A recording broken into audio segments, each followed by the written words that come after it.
Buenas tardes. Vamos a charlar en esta oportunidad con un paisano nuestro, Ángel Alises Úbeda Portugués.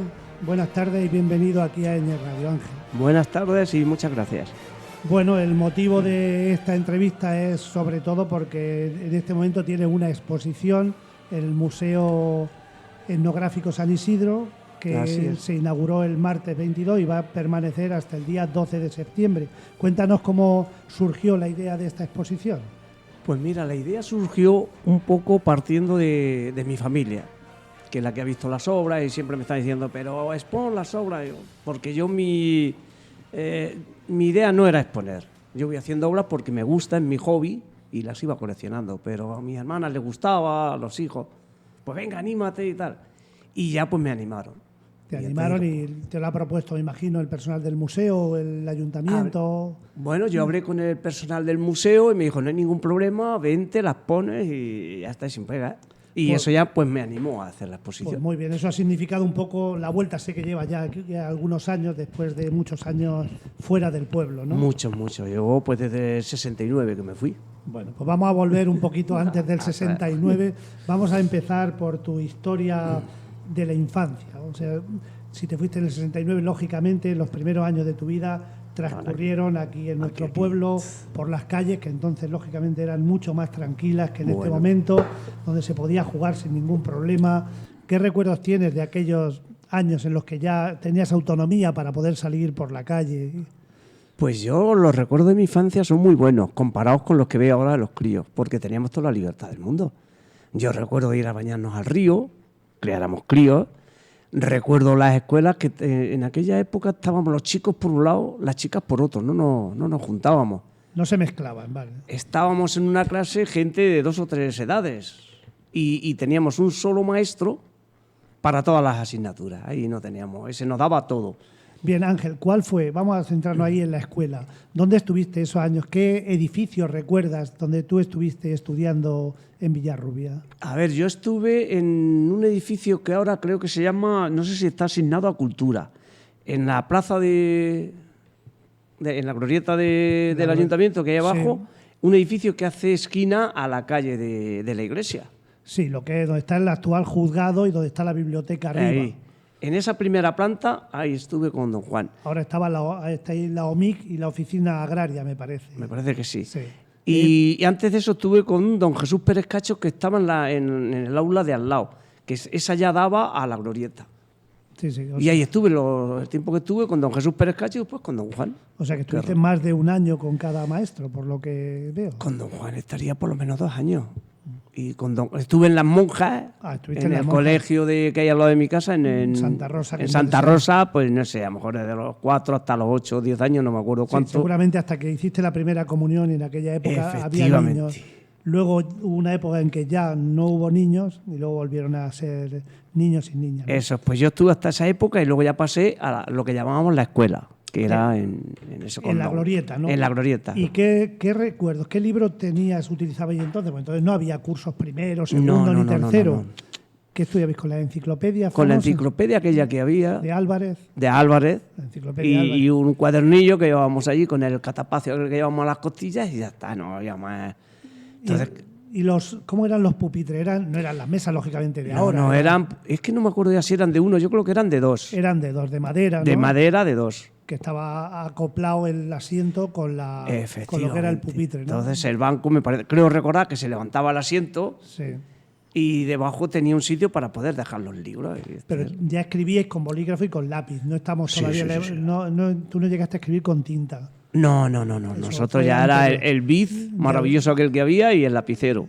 Muy bien. Y de aquella época pues infantil, que lógicamente se quedan muchos recuerdos, ¿recuerdas algún maestro que tuviera un significado especial o porque te ayudara en tus estudios posteriores o te marcara? Pues quizás el último que tuve que fue don Juan, que es el que ya tenía yo más edad y lo recuerdo con más...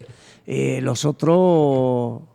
¿No te acuerdas? No me acuerdo de... Y entonces que era prácticamente en la escuela, no se sabía cuándo empezaban las matemáticas, cuándo empezaba la lengua, cuándo estaba la plástica, sino que un poco iba el ritmo como... El maestro llevaba el libro y dice, y ahora esto, y te daba lengua, luego media hora más tarde te daba matemáticas y Era todo. Y además estabais personas, en este caso dices que chicos por un lado, chicas por otro, de diferentes edades, por lo menos de 2 o 3 edades diferentes. Mínimo 2, porque yo recuerdo los mayores que yo me sacaban 2 años y pico. Ya. Se conoce que yo era el más joven por mi edad de nacimiento y los otros, pero 2, 3 años sí. 2, 3 años. Y entonces estuviste en la escuela en nuestro pueblo hasta los 13, 14 años, me imagino. Hasta los 14. Terminé en mayo, en junio me parece Junio que se acaba. se termina. Pues en junio terminé. Y bueno, yo creo que en ese momento pues tu vida da un cambio, te decides por hacer un tipo de estudio, una especie de formación profesional. Cuéntanos, porque eso ahora no sé si existe todavía. No, ya no. Ya Ya no lo han existe. quitado hace un par de años que cerraron el ¿Y IPS. qué era eso? Pues mira, nosotros ese año que cumplíamos los 14 años, don Juan, que era nuestro maestro, pues no sé cómo ni de qué manera informa a nuestros padres, mira que hay un instituto politécnico del Ejército en Madrid para niños de esta edad y se tienen que presentar, había una oposición y con los estudios que teníamos podíamos optar a la convocatoria.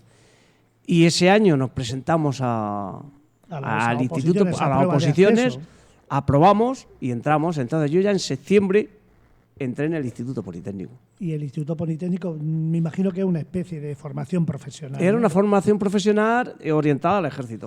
Orientada. Entonces tú formabas un contrato, firmabas de 6 años, en el cual los 3 primeros años te daban la formación a ti, nos daban hasta oficialía y el que podía maestría, y los 3 años siguientes se los dabas tú al ejército. Pero en el ejército, pero practicando lo Practicando, que había, tú ya te destinabas, venga, tú a arreglar carros de combate, tú transmisiones, tú, y estábamos... O sea, en nosotros función 3 de años. lo que habíais estudiado, era como unas prácticas que... Efectivamente, dentro de las especialidades que había en el instituto, pues había chapa, había mecánica, había electricidad, había electrónica. Cada uno elegía la especialidad que podía o que quería, y luego cuando ya terminabas tu oficialía, que salías oficial de primera, ya te destinaban a un sitio para seguir con tu especialidad. ¿Y en algún momento aquello era remunerado? ¿Os pagaban algo? ¿O hasta los 6 primeros años el compromiso era...? No, los 3 primeros años que éramos alumnos era gratis, te daban el uniforme, te daban la cama, la comida, pero no. Y luego creo que no los 3 pagaban. años siguientes de prácticas sí os daban ya... Claro, porque ya nos hacían soldados. Ah, bueno. Y ya cobrábamos 35 pesetas. Cobrabais como soldados. Una cosa ya fuera de serie. Bueno, 35 pesetas del año 70 y poco, tampoco, no es mucho, pero bueno. No, no es mucho. ¿Y dónde fue? ¿Te fuiste a Madrid? Me fui a ¿Estuviste Madrid, allí? sí, estuve en el Instituto Politécnico, estaba en Carabanchel Alto, 3 años. A los 3 años juramos bandera y ya me destinan a Canarias, a Santa Cruz de Tenerife. O sea, con 17 años, Con 17 años. te vaya a las islas, A las islas. ya ha hecho un hombre, Ahí ya. y ya estuviste allí los 3 años que te Allí quedaban estuve- o te quedaste más, No, allí estuve los 3 años. como de práctica, ¿no? No, bueno, prácticas ya eras militar, eras cabo primero y en tu taller trabajando. ¿Y qué especialidad tenía, Ángela? ¿Qué te Yo dedicas? era electricista, mecánico electricista del automóvil. ¿Y te dedicabas a automóviles o camiones? Allí teníamos en la base de parque y talleres, teníamos de todo, camiones, tanquetas, carros, había de todo. Allí hacíamos la mecánica y electricidad de los automóviles. Muy bien. Y luego ya nos vinimos cuando estaba terminando, salió el curso de sargento y vuelvo otra vez a la Madrid, escuela. a la escuela. Hice el curso de sargento, aprobé y me vuelvo a ir a Canarias. O sea, que viniste nada más que de paso a Nada más hacer que el de paso. curso Hice el esa- curso y me fui. Estuve un mes en Canarias y ya me mandaron destinado a Madrid, al Goloso. Sí, sí. Esto fue en junio o en julio. Y ese mismo mes, un mes más tarde, salgo destinado para el Ayun. Vamos, en Forzoso, que nos fuimos, Sí, sí. fuimos los que El nos Ayun fuimos de- todavía era un territorio español en aquella época, Efectivamente, claro. fuimos a Sáhara y allí estuve hasta después de la Marcha Verde, casi 2 años. O sea, que te pilló ahí la famosa Marcha Me Verde pilló entera. entera. Entera. Y ya que a propósito de eso, porque es un momento que muchas personas de las que nos están escuchando seguramente les suena a chino eso de la Marcha Verde, ¿no? Pues le puede sonar a algo de plantas. Aquello No, que no, fue un acá. movimiento del pueblo saharaui. Aquello fue un contra- movimiento extraño del pueblo saharaui que nos metió un montón de miles de personas en la frontera. Ahí estaba la frontera, en el Ayun. Ellos estaban a un lado y nosotros al otro. Pero no eran solo gente civil. Ya, había también militares. Había había- militares, llevaban armamento, llevaban todo. Y allí estuvimos, pues no me acuerdo, duró 15 o 20 días, un mes, el forcejeo, ¿no? Era un poco tira y aflosi. donde vosotros prácticamente no decidíais nada. Al final. No, esto fue toda una cosa política. En un momento dado dijeron, venga, atrás. Entonces nosotros cerramos, nos volvimos hacia atrás. Y el frente Polisario pues se quedó desarmado por allí Sí. y ya entró Marruecos. Entonces Sí, iba fuiste- entrando Marruecos y íbamos saliendo nosotros. Fue una ocupación medio legal por parte de Marruecos, pero bueno. Sí, sí, fue eso. Pero viviría alguna situación desagradable, ¿no? Eso era un clima mucha- de mucha tensión, Tuvimos ¿no? muchas. En mi grupo tuvimos 5 bajas. O sea que hubo incluso muertes. No era un constante todos los días, pero de vez en Sí. cuando pues te pegaban. Había sustillos del Frente Polisario fundamentalmente. Ya. Y de Marruecos los menos, pero también. Eran escaramuzas. Tampoco Estamos se hablando puede del decir- año 73, Estamos hablando me del parece. 73, 74, por ahí, me parece Sí. que fue. Lo tengo un poco perdido. Bueno, y entonces ya estuviste en el Ayun y ya a partir de ahí te viniste, ¿no? Me imagino después Claro, de la allí Marcha ya Verde de- ya tuviste que dejar Dejamos el Sáhara y yo pues retorné otra vez al Goloso. otra vez a Madrid. ¿Y eso por qué os destinaban en un sitio y en otro? ¿Por un concurso? ¿O No, pedíais nosotros vosotros? fuimos expedicionarios. Yo llegué Ah. al Madrid cuando las relaciones con Marruecos eran muy malas y entonces nos mandaron al grupo de artillería de campaña allí, Sí, sí. junto con los de carros. Entonces yo cuando llegué me estaba el incorporo destino a aquí. Madrid me dicen, haz la maleta que nos vamos para el Sáhara. Bueno. Y para allá, y ya está. Bueno, volviste otra vez a Madrid y ahí has sido toda tu vida laboral en Madrid o has tenido algún destino. No, ya en Madrid. Estuve en el Goloso 18, 20 años y otros 30 años que he estado en el ministerio. Luego O ya- 14 o 15 en el Goloso y otros casi 30 en el ministerio, en el órgano central. Ahí ya haciendo tareas militares o administrativas o Tareas un poco de. Tareas no, en el ministerio es todo administrativo. Todo Llevábamos la aplicación del boletín, la aplicación informática, pues yo llevaba la administración. Muy bien. Y bueno, me imagino que ya estás jubilado desde hace algunos Pues hace años. 4 años ya. Hace 4 años. Te jubilas, no sé. A los exactamente. 65 me A los jubilé ya 65. cuando... Bueno, pues esa ha sido un poco tu vida laboral, que has estado pues siendo electricista, siendo administrativo, me imagino también siendo padre de familia. Que También, eso- tengo 2 hijos. Tienes 2 hijos. Yo no Sí. te quería preguntar por la Sí, vida sí, familiar sí. porque No, no lo sé. sí. Entonces, pero si Y quieres 2 contar. nietos. Tienes 2 hijos y, Y tienes 2 2 nietos, nietos. 2 nietos. ¿Que no viven en Villarrubia? No, vienen por Y aquí. tengo un hijo aquí que vive en Villarrubia Ah, sí. y tiene una hija. Y mi otro hijo vive en Madrid, en Tres Cantos, y tiene otro hijo. O sea, tenemos 2 nietos, uno en Madrid y otro aquí. Pues muy bien. Y concretamente, en este momento en Villarrubia lo que te trae son tus aficiones. Una afición es la escultura con la madera, pero sé que también que tienes otras aficiones. Por ejemplo, sé que tocas la bandurria, ¿no? Así es. Cuéntanos un poquito, ¿cuándo empezaste a tocar la bandurria? Porque la tocas ahora a tus bastantes años, pero seguramente aquello empezó en aquellos años de la infancia, ¿no? Eso empezó aquí en Villarrubia, pues sería sobre el 60 y algo, con Joaquín, el hijo de Joaquín el Guardia. No sé si os recordaréis que Sí, teníamos sí, eso me acuerdo. pues donde tenía Fermín la imprenta, ahí había un edificio medio en ruinas y ahí teníamos una habitación. Y Joaquín fue el instructor pues de Rafa, de Jesús, Jesús Ruiz. de Los que- Luis, de Gallín. Los Ahí que ahora mismo componen el grupo de coro y danza, prácticamente Efectivamente. casi todos los músicos que Ahí. hay son esas personas que empezaron cuando tú... También hay esas personas más jóvenes que han llegado después, Mm. pero en aquella época sí que os formaste ahí con Joaquín, que lo haría por afición, me imagino. Mm. Por no había afición, ninguna... Ni No. teníais que pagar, ni el No, cobro nada, del nada, ayuntamiento, no. ni nada. Era que Nada. le gustaba, sabía y se Tú te dedicaba... comprabas tu bandurria, te ibas y Joaquín te instruía. Y entonces ahí estuve hasta el 69 que me fui al ejército. ¿Tocabais ya con los coros y danza en aquella época, recuerdas, Yo o no? creo que no había coros y danza. Nosotros recuerdo ir a rondar a gente y salir un poco la rondalla por ahí, pero yo no recuerdo. Coro y danza en aquella época es que aparecían, desaparecían, pero puede No, ser no que lo hubiera, recuerdo. porque las personas Juya y estas personas son de ya Sí, mucha edad. exactamente, Y eso estaban ya- en los coros y danzas, ¿sabes? Ya falleció, creo, la mayoría. Entonces empezaste ahí, en un local, dices, en malas condiciones, y ahora, cuando has vuelto al pueblo o al cabo de un tiempo, te has incorporado al grupo de coros y danzas. Efectivamente.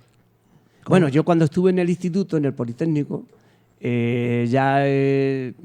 pues no sé si al entrar te hacen una ficha, oye, ¿tú sabes tocar o no? Vale. Sí.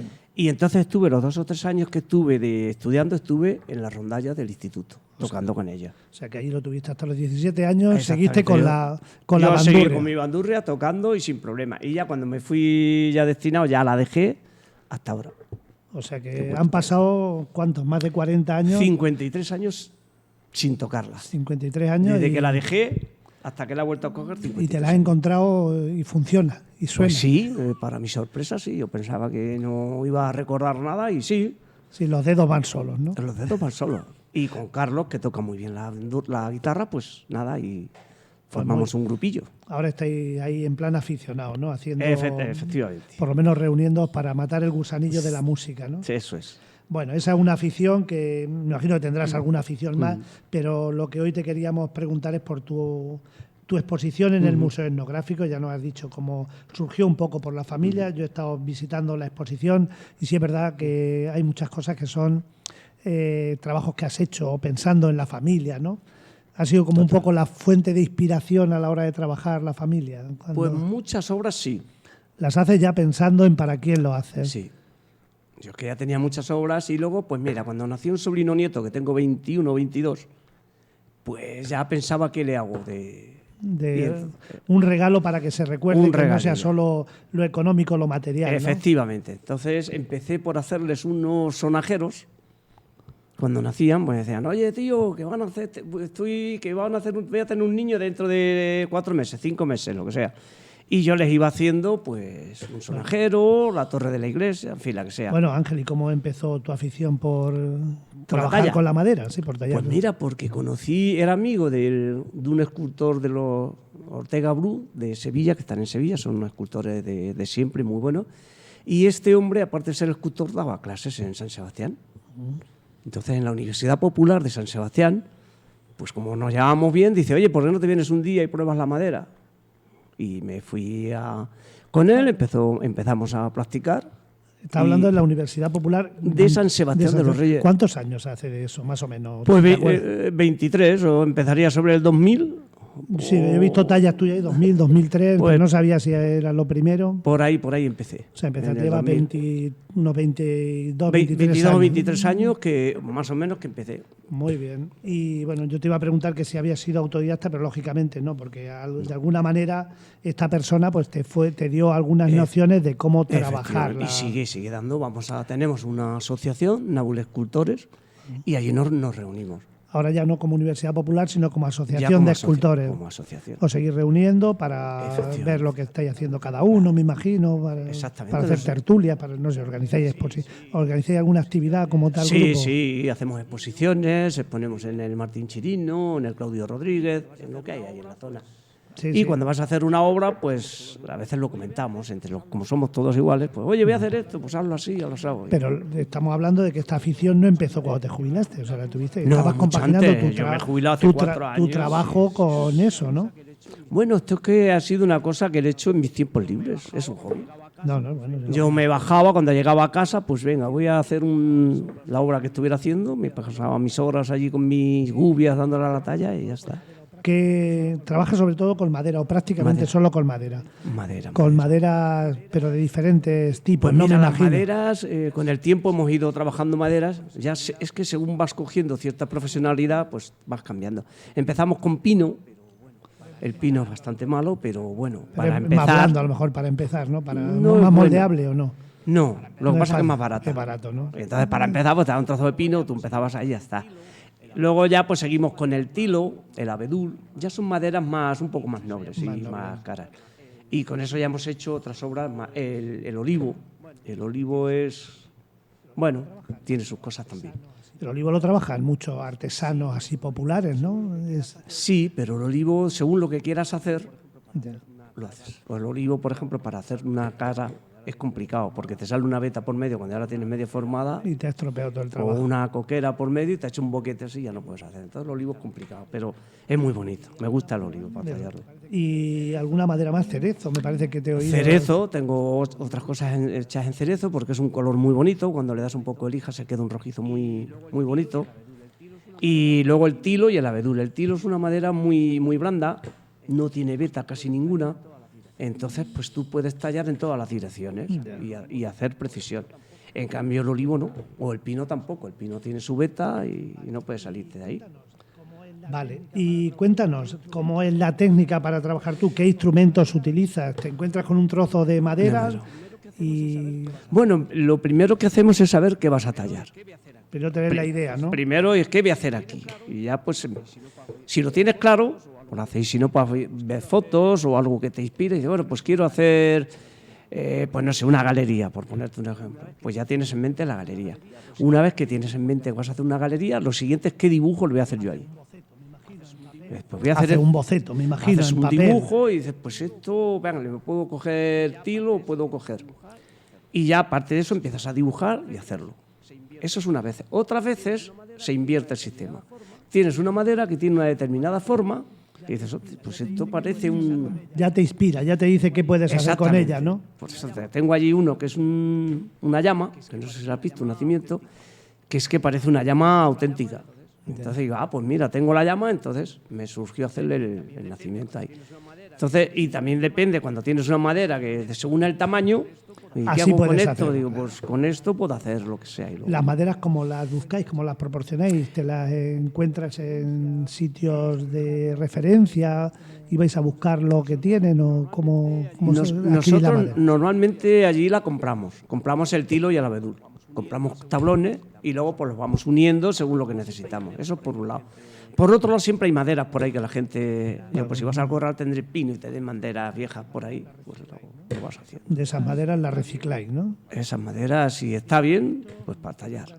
Bien, he visto concretamente el Guernica como una obra colectiva. Me ha llamado la atención. No está la obra en la exposición, pero sí hay una foto. Es de ese colectivo al que hacías alusión antes, ¿no? Cuéntanos cómo fue la idea de hacer un Guernica así colectivo. Pues mira, esto surgió un poco porque el ayuntamiento nos dio un local que no estaba mal y entonces pues nosotros dijimos, pues vamos a hacerle un regalo. Una obra. Y el Guernica pues vimos que era una cosa que todo el mundo conocía y que iba a gustar. Entonces nos juntamos 10 o 12 personas y compramos la madera, el tilo y todo eso, y entre los 10 o 12 lo hicimos. Y lo hacíamos por tramos, cada uno hacíamos un trocito, luego lo unimos, lo pegamos y se lo entregamos al ayuntamiento. Y ahí está expuesto en San Sebastián. O sea, está hecho con madera de tilo. Y bueno, madera de tilo. Está me imagino, en algún sitio de... Está en la biblioteca municipal de esto. Y es un cuadro que tiene dos y algo por 1 y pico. O sea, que tiene unas dimensiones considerables. Está bien. Claro, es que el Guernica ya es... Muy bien. Luego, visitando la exposición, pues he visto que tienes objetos como de uso personal o de uso familiar, ¿no? ¿Todos los haces pensando en las personas o tú haces el detalle, haces un marco, haces un botellero, haces una bandeja y ya estás pensando en la persona para quién es o lo haces y luego...? No, normalmente esos objetos lo hago pensando ya en la persona que lo va a recibir. Ya va a ser un regalo con nombre, ¿no? Ya, por ejemplo, el botellero, pues le dije a mi sobrina, venga, cuando te cases te hago un botellero. Y le hice el botellero. Ya. Esos son regalos que ya están, antes de hacerlos... adjudicados, ¿no? Ya están adjudicados. Aunque él no se entera, pero yo ya lo tengo en mente para dárselo.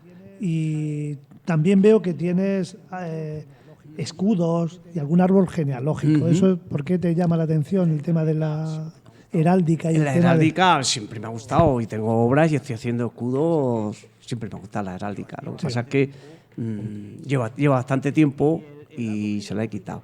Ya. Y el árbol genealógico es que fue curioso porque en el tiempo que llevo en el pueblo es la primera vez que veo, conozco tataranieta y tatarabuela viviendo juntas, que fue el caso de mi madre. Entonces coincidió 7 o 8 meses que convivió la tatarabuela y la tataranieta. Entonces ahí pues, me dio la idea y digo, bueno, voy a hacerle un árbol. Por lo menos de tu familia, de ¿no? Mi familia, porque no conocía en el pueblo. Bueno, he faltado mucho tiempo también. Sí, pero no es fácil. Llegar a 5 generaciones no es sencillo. No. O sea, por edad vale, porque por edad mi madre tenía 98, casi 99 años. Sí, pero bueno, no siempre se da la circunstancia de que vayan las generaciones naciendo, ¿no? 5 generaciones, no digo, pues merece la pena y le hice el árbol. Pues muy bien la idea. También me ha llamado la atención las manos. Tienes varias cosas de manos. ¿Por qué eso de las manos? Pues las manos, esa sí que la hice, la busqué, esa me gustaba. Quería hacer algo distinto de lo que venía haciendo, que era ya con Jesús. Digo, quiero hacer unas manos, porque las manos se suelen hacer con moldes. Ahora hay siliconas y hay cosas que te hacen, pero... Mira, y entonces planté mis manos, las dibujé y ya está. ¿Son las manos que tienen una cadena? Esas son. Que precisamente yo estoy en la directiva de AFENADE y los sabrán los símbolos de AFENADE, que la Asociación de Alzheimer son precisamente unas manos y por eso me han llamado la atención, ¿no? También, como te decía, hay cabeceros de cama, hay bandejas, hay algún reloj, más de un reloj. Hay uno que me parece que es con ganchillo, ¿no? Sí. Un ganchillo es curioso, es un ganchillo que mi madre hizo, el ganchillo. Tu madre. Me dice, te voy a hacer un reloj de ganchillo. Y yo, pues yo te lo hago de madera. Y entonces los uní los dos O sea que tu madre ya con muchos años hizo ese ganchillo. Sí, mi madre estuvo haciendo ganchillo hasta un par de años antes de morirse. O sea y luego tenías otro por allí que parecía una especie de reloj de cuco. ¿Cuco? Sí. Es un reloj de cuco. ¿Cómo la idea, por ejemplo, de ese reloj de cuco, de dónde te viene? Pues la idea del reloj de cuco fue de coger un reloj de cuco, el normal, que sabes que lo venden que es cuadradito, y yo pues le puse el adorno, lo que es el pájaro que lleva unas flores, unas hojas, y nada, y está. Yo, sobre todo, te diría, Ángel, que viendo tu exposición se nota mucho que eres villarrubiero. Hombre, eso es un orgullo. Y se nota mucho el vínculo familiar, ¿no? Sí. Lo acabas de decir, que muchas de las obras son para la familia, y a poco que veas aquello, te digo, lo he visto por encima, pero creo que se nota que no has perdido ese vínculo con la familia nunca. No. Y de hecho, cuando estuvieras allí en tu San Sebastián de los Reyes, que has pasado muchos años, mientras estabas haciendo esa escultura, me imagino que te traerían recuerdos de nuestro pueblo, ¿no? Yo en mi pueblo nunca, lo que pasa por desgracia, pues veníamos a lo mejor, porque mi mujer también vive aquí, mis suegros, mis padres, pero veníamos un domingo a las 10 de la mañana y nos íbamos a las 6 de la tarde, con lo cual yo he perdido, ya no conozco prácticamente a nadie. He estado 50 años pues viniendo un día cada mes, y entonces... Bueno, es suficiente con conocer a la familia en principio, porque eso no se pierde. Yo recuerdo tu hermano Domingo que me comentó un día que hacía aceite, que es muy rico porque íbamos allá a Pilates, y Domingo dice, pues sabes que con mi hermano recogemos, digo, fíjate, ¿no? Me llamó hace ya por lo menos 4 o 5 años de aquella historia que me la contó, ¿no? ¿Y cómo surgió eso, por ejemplo? De decir, vamos a elaborarnos, a que nos embotellen aceite. Sí. Pues mira, eso es algo que no lo conoce mucha gente en Villarrubia, ¿eh? Claro. Es que eso surgió, creo que por mi sobrino Felicillo, el hijo de mi hermana. El que ahora hace fotos, el que hace fotografía. Sí, entonces nos dijo que había un aceite tempranero verde que lo podías hacer tú. Entonces, pues nos animamos, dejamos unas olivas allí en el chaparrillo sin echarles herbicidas, ni pesticidas, ni nada, porque era para nosotros.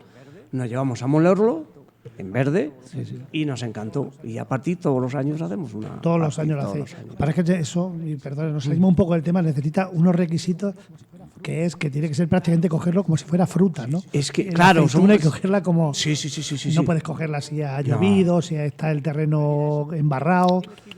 Mira, eso tienes que ir unos días antes a por los envases. Son unos envases especiales de plástico. Sí, hay de diferentes tamaños. Exactamente. ¿No? Entonces, para que no se estrese la aceituna, nos dicen, no la puedes pisar, no la puedes golpear y tienes que llevarla limpia y a una determinada temperatura. Si no... No te vale. No te dan garantía del aceite. No, ellos te muelen, te dicen, allá tú es tu aceituna, yo te doy tu aceite, pero si quieres que cumpla esos requisitos, son muy escrupulosos en ese aspecto. Entonces, nos traemos nuestra aceituna, te miran la temperatura, que no esté golpeada, que no sé qué, y te muelen el aceite, pero sin temperatura, con lo cual el rendimiento es muy bajito. Pues vamos a sacar un rendimiento de un 10%. Y cuando ya está el aceite ahí, pues cortamos y lo que salga. Y salgan 100 litros, 100, y si salen 20, 20. Y os lo envasáis como queréis, ¿no? Y lo envasamos como... Hay plástico, hay latas, porque lógicamente ya cada uno lo que quiera, ¿no? Me parece una labor importante, y eso es cuidar los productos de nuestra tierra, es cuidar la ecología, porque también os obliga a tener esa conciencia de que ese producto hay que cuidarlo así. Si quieres un producto de calidad, tiene que ser así. De calidad y de no mucha cantidad, a lo mejor va un poco en Claro, es que la cantidad no es lo está reñida con la calidad, y en ese caso, si quieres muchos litros, mete temperatura. Claro, nosotros lo que da él lo está moliendo y ves que el aceite ya sale por allí, pues eso. Eso es lo que os traéis. Eso es lo que nos traemos. La verdad es que es una iniciativa interesante y de paso, pues yo creo que también contribuye a crear vínculos entre las personas, en este caso, si lo hacéis los dos hermanos, pues te ponen la ilusión. Y con el del molino, que nos llevamos muy bien, porque los chicos estos, sí, genial. Bueno, pues sigue siendo parte de artesanía lo que hacéis ahí. Y en esta ocasión, pues, eso así como una anécdota, hombre, tiene relación, porque antes hablabas concretamente de la madera de olivo, que es una madera complicada de trabajar en... Pero muy bonita. Pero es bonita, el resultado es agradecido. Cuando terminas, compensa. A propósito, ¿qué tienes de olivo en la exposición? Para si quien nos esté escuchando que lo pueda ver. A ver, tengo un monje que está incrustado, en 2 dimensiones, sale el monje dentro del olivo.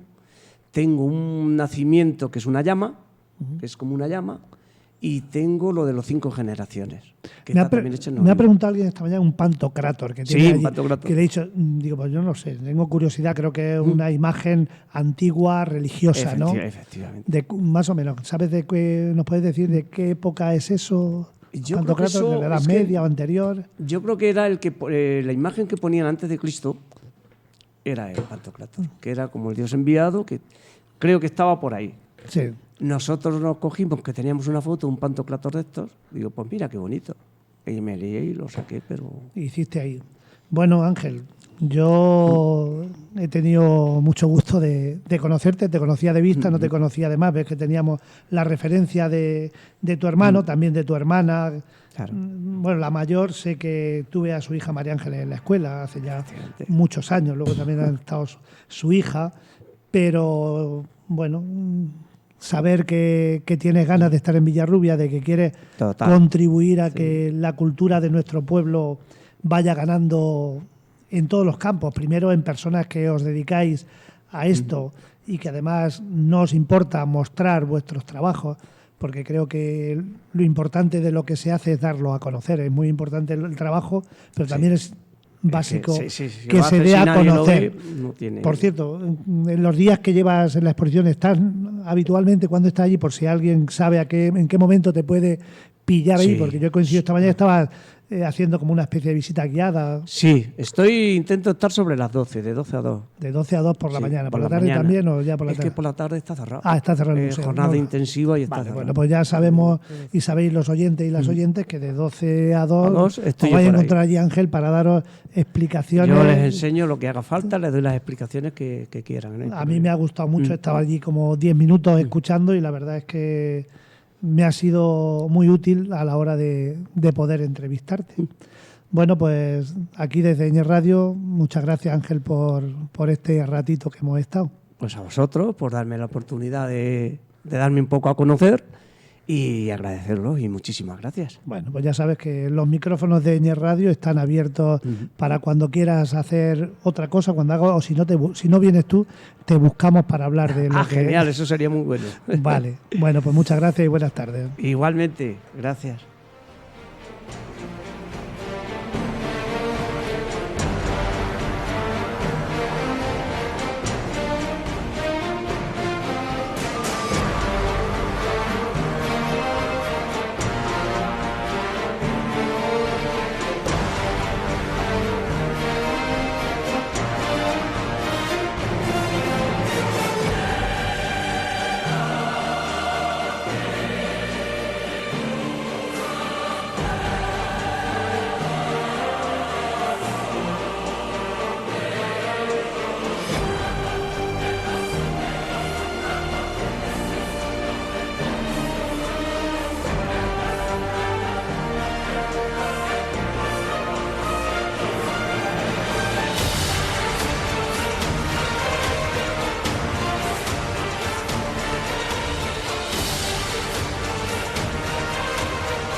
4, 3, 2, 1. You'll never have the sacred stone.